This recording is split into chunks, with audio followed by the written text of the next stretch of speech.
जो भी खबरें आ रही हैं उससे एक भ्रम की स्थिति बिहार की राजनीति में पैदा हुई और असमंजस बना हुआ है। कोई स्थिति को स्पष्ट नहीं कर रहा है आखिर ये वजह क्यों बन गई। जो खबरें आ रही हैं उस हिसाब से लगता है कि नीतीश जी फिर पाला बदलेंगे। जदयू की तरफ से कोई क्लैरिफिकेशन नहीं आ रहा है, भ्रम को दूर करने की कोई कोशिशें नहीं हो रही हैं। तो मैं समझता हूं यह किसी भी राज्य के लिए, उसकी सरकार के लिए अच्छी स्थिति नहीं है। कभी उधर कभी उधर, ऐसे माहौल में तो विश्वसनीयता की कमी हो जाती है जो हो गई है बिहार में। तो इस भ्रम की स्थिति को दूर करना चाहिए सत्ता में बैठे लोगों को। कांग्रेस भी चाहती है कि जल्द से जल्द असमंजस की स्थिति को दूर करना चाहिए। सुशील मोदी बोलते हैं कि राजनीति में दरवाजे कभी परमानेंट बंद नहीं होते हैं।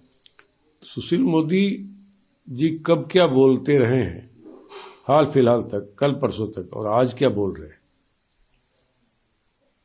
वो अपने आप में बताने को पर्याप्त है कि आयाराम गयाराम पॉलिटिक्स में भाजपा भी आकंठ डूबी हुई है। राज्य की जनता इन चीजों को देख रही है। कल कौन क्या बोल रहा था, आज कौन क्या बोल रहा है।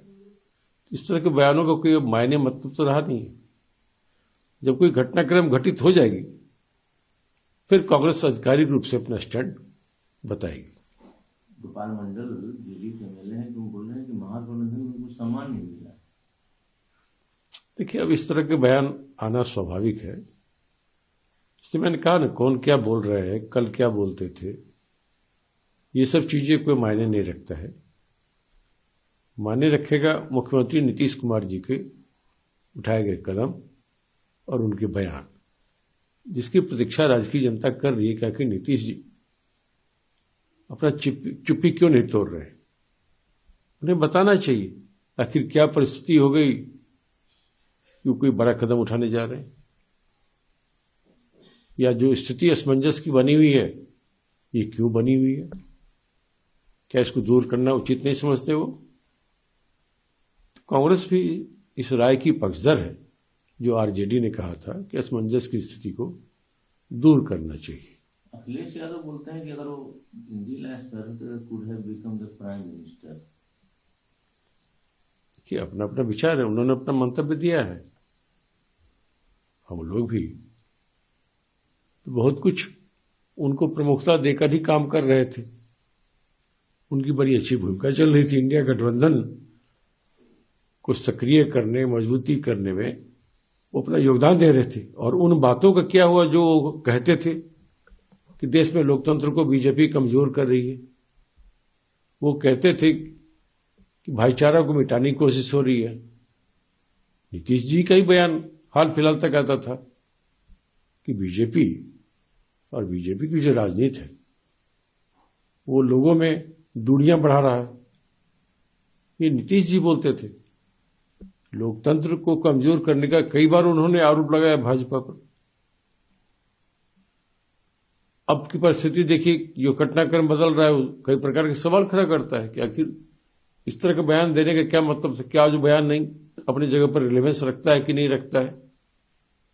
इन तमाम चीजों इसलिए मैंने कहा, राजद ने भी कहा, स्थिति को स्पष्ट करना चाहिए। आपको लगता है कि अगर वो भाजपा के साथ जाते हैं तो लंबे समय के साथ भाजपा के साथ वो रह पाएंगे?